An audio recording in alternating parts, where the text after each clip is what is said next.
ఈ రాష్ట్రంలోని మధ్యతరగతి ప్రజల రక్తమాంసాలను తాగుతున్నారా చెప్పాలి.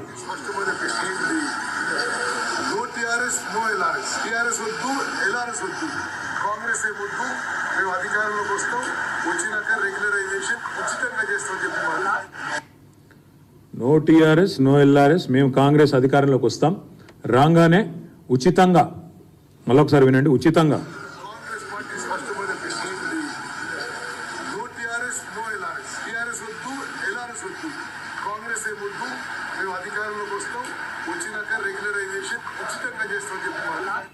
మేము అధికారంలోకి వస్తాం, రాగానే ఉచితంగా చేస్తాం. ఇది ఆనాడు ఉత్తమ్ కుమార్ రెడ్డి గారు, ఇది సీతక్క గారు.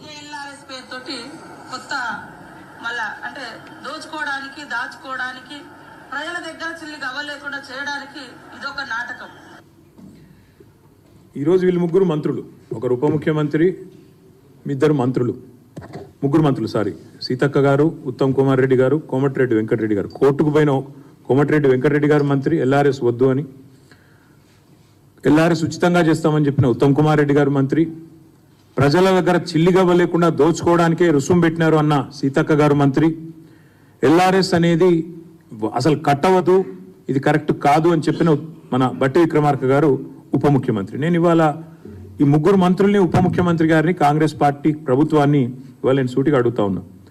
ప్రజల నుంచి 20,000 కోట్ల రూపాయలు తోలు వలిచి వసూలు చేయడానికి మీరు వేసిన ఎత్తుగడ ఇది కాదా? మీరు చెప్పిన మాటల్లో విశ్వసనీయత ఉంటే, మీరు ఆనాడు ప్రతిపక్ష పార్టీగా మీరు చెప్పిన మాటల మీద మీకే విశ్వాసం ఉంటే, ఇవాళ మరి ఈ రకమైన ఎల్ఆర్ఎస్ కార్యక్రమానికి మీరు ఎందుకు తెరదీశారు?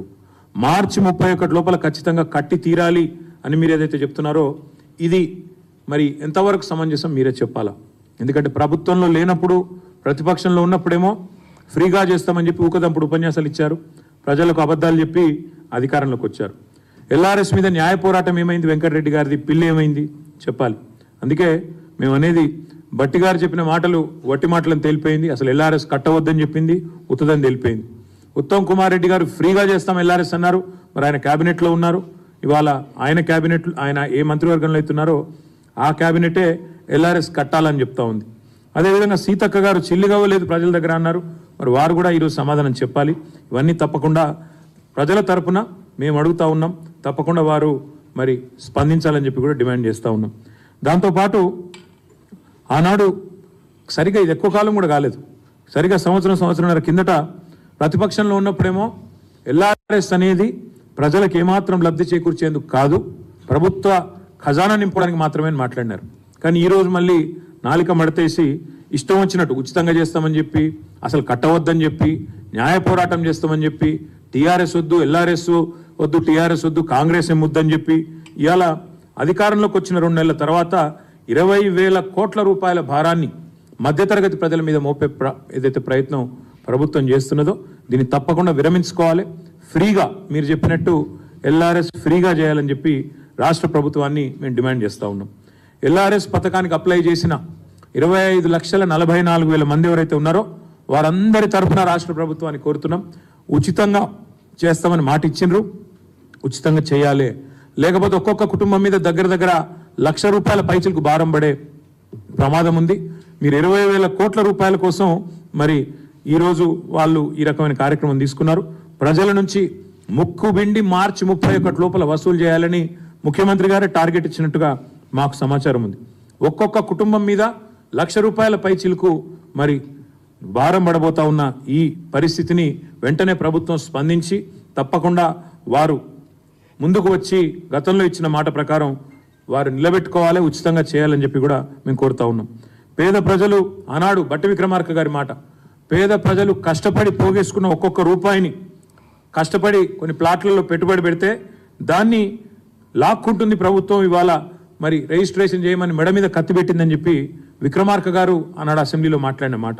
అందుకే మేము అనేది, వెంటనే ప్రభుత్వం స్పందించి మరి తప్పకుండా ఈ విషయంలో వారి వైఖరిని మార్చుకోవాలని డిమాండ్ చేస్తూ ఉన్నాం. ఆ రోజు బట్టి విక్రమార్క గారు చేసిన డిమాండ్ని నేను పునరుద్ఘాటిస్తూ ఉన్నా. రిజిస్ట్రేషన్ ఆల్రెడీ అయిపోయింది, మళ్ళీ ఎల్ఆర్ఎస్ ఎందుకు కట్టాలి? అసలు ఎల్ఆర్ఎస్ కట్టకపోతే రిజిస్ట్రేషన్ ఆపే అధికారం మీకు ఎవడిచ్చిండు అనే మాట ఏదైతే అన్నారో నేను వారిని అదే గుర్తు చేస్తూ ఉన్నా. ఉచితంగా రెగ్యులరైజేషన్ చేస్తామన్న ఉత్తమ్ కుమార్ రెడ్డి గారి మాటలు ఒట్టి మాటలా, లేదా నిజంగా నిశ్చితశుద్ధితో చెప్పిన మాటల తప్పకుండా వారు సమాధానం చెప్పాలి అనే మాట కూడా నేను డిమాండ్ చేస్తా ఉన్నా. దాంతోపాటు ఆ రోజు ప్రతిపక్షంలో ఉన్నప్పుడు ఒకలాగా, అధికారంలో ఉన్నప్పుడు మరొకలాగా వ్యవహారం చేస్తున్న మీ తీరును కూడా ప్రజలు గమనిస్తున్నారు. 25 లక్షల కుటుంబాలు, ఒకటి కాదు రెండు కాదు, 25 లక్షల కుటుంబాలకు సంబంధించిన ముఖ్యంగా పేద దిగువ మధ్యతరగతి కుటుంబాలు మరి మార్చి 31 లోపల మెడ మీద కత్తి పెట్టి కట్టాల్సిందే అని ముక్కుబిండి వసూలు చేసే ప్రయత్నం ఏదైతే చేస్తున్నారో దీన్ని తప్పకుండా నిరసిస్తున్నాము, ఖండిస్తున్నాము. తప్పకుండా క్షేత్రస్థాయిలో పోరాటాలకు కూడా పిలుపునిస్తూ ఉన్నాం. ఒకవైపు ఇప్పటికే పంటలు ఎండుతూ ఉన్నాయి, నీళ్లు లేక పంటలు ఎండుతూ ఉన్నాయి. మరి ఒకవైపు రైతు కుటుంబాలు కానీ దిగువ మధ్యతరగతి కుటుంబాలు కానీ ఇబ్బందుల్లో ఉన్నాయి. కాబట్టి కాంగ్రెస్ పార్టీ గతంలో ఇచ్చిన హామీని నిలబెట్టుకోవాలని డిమాండ్ చేస్తూ, ఉచితంగా ఎల్ఆర్ఎస్ను అమలు చేయాలని డిమాండ్ చేస్తూ, గతంలో ఈ మంత్రులు మాట్లాడిన మాటలు వారికి గుర్తు చేస్తూ 6వ తారీఖు నాడు, ఈరోజు 4వ తారీఖు, 6వ తారీఖు నాడు అన్ని నియోజకవర్గ కేంద్రాలు రాష్ట్ర వ్యాప్తంగా, హైదరాబాద్లో హెచ్ఎండిఏ కార్యాలయం దగ్గర, అదేవిధంగా జిహెచ్ఎంసీ కార్యాలయం దగ్గర, హైదరాబాద్ కాడికేమో హెచ్ఎండిఏ జిహెచ్ఎంసీ కార్యాలయం, మిగతా అన్ని నియోజకవర్గ కేంద్రాల్లో ధర్నాలకు పార్టీ పిలుపునిస్తూ ఉంది. ఇది మరి ప్రజలు కూడా మాతో కలిసి రావాలని చెప్పి కూడా విజ్ఞప్తి చేస్తూ ఉన్నాం. ఎవరైతే 25,44,000 కుటుంబాలు ఉన్నాయో, దీనివల్ల నష్టపోయేవారు, దీనివల్ల ఇబ్బంది పడేవారు, వారందరూ కూడా మద్దతు చెప్పాలని చెప్పి కూడా మేము విజ్ఞప్తి చేస్తూ ఉన్నాం.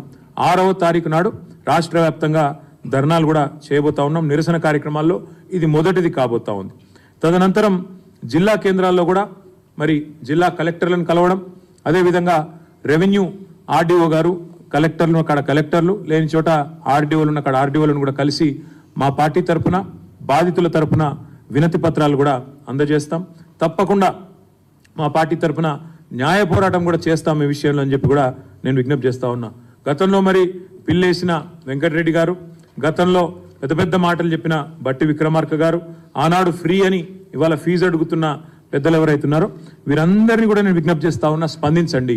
తప్పకుండా మీరు స్పందించి మీ వైఖరి మరి మార్చుకొని తప్పకుండా మీరు ముందుకు రావాలని విజ్ఞప్తి చేస్తూ, మరి ఈ వీడియోలు ఏవైతే బట్టి గారు చెప్పిన మాటలు, ఏదైతే సీతక్క గారు చెప్పిన మాటలు, ఉత్తమ్ కుమార్ రెడ్డి గారు చెప్పిన మాటలు ప్రతి గ్రామానికి, ప్రతి పట్టణానికి కూడా సోషల్ మీడియా ద్వారా కూడా విస్తృతంగా పంపిస్తాం. వీళ్ళ ద్వంద్వ వైఖరిని, వీళ్ళ 2 నాలుకల విధానాన్ని, ప్రతిపక్షంలో ఉన్నప్పుడు ఒకలాగా, అధికారంలో ఉన్నప్పుడు మరొకలాగా మాట్లాడే వైనాన్ని కూడా ఎండగడతాము. తప్పకుండా 6వ తారీఖు నాడు అన్ని నియోజకవర్గ కేంద్రాల్లో నిరసనలు, 7వ తారీఖు నాడు అన్ని ఆర్డీఓ కార్యాలయాలు, అదేవిధంగా కలెక్టర్ ఆఫీసులను కాడ 33 జిల్లాల్లో కలెక్టర్లకు కూడా విజ్ఞాపన పత్రాలు ఇస్తాం. అప్పటికి ప్రభుత్వం దిగిరాకపోతే న్యాయ పోరాటం కూడా ఈ 25 లక్షల కుటుంబాల తరఫున చేస్తాము. మేము కూడా ప్రజలకు విజ్ఞప్తి చేస్తూ ఉన్నాం. ఎల్ఆర్ఎస్ కట్టమని ఎవరైతే అధికారులు ఒత్తిడి చేస్తూ ఉన్నారో, ఫోన్లు చేస్తూ ఉన్నారో వారిని అడగండి, నిలదీయండి. మరి మీరే చెప్పారు కదా కాంగ్రెస్ వస్తే ఫ్రీగా ఎల్ఆర్ఎస్ అని చెప్పారు కదా, ఇవాళ ఎందుకు మాట నిలబెట్టుకోవట్లేదు అనే మాట కావాలంటే ఉత్తమ్ కుమార్ రెడ్డి గారి వీడియోని, బట్టి విక్రమార్క గారి వీడియోని, సీతక్క గారి వీడియోని ఆ అధికారులకు వినిపించి చూపెట్టి తప్పకుండా నిలదీయండి, అడగండి అని చెప్పి కూడా ప్రజలకు విజ్ఞప్తి చేస్తూ ఉన్నాం. ఎందుకంటే ప్రశ్నించకపోతే న్యాయం లభించదు. అధికారంలో రాగానే మాట మార్చిన కాంగ్రెస్ పార్టీ వైనాన్ని 25 లక్షల కుటుంబాలకు ఇవాళ ఒక్కొక్క కుటుంబం మీద ₹1,00,000 రూపాయల భారం మోపే ప్రయత్నాన్ని నిరసిస్తూ ఈ నిరసన కార్యక్రమాలను విజయవంతం చేయాలని చెప్పి బీఆర్ఎస్ పార్టీ క్యాడర్ మొత్తానికి కూడా విజ్ఞప్తి చేస్తూ, మీకు కూడా మీడియాకు కూడా దయచేసి సపోర్ట్ చేయాలని చెప్పి కూడా విజ్ఞప్తి. ధన్యవాదాలు.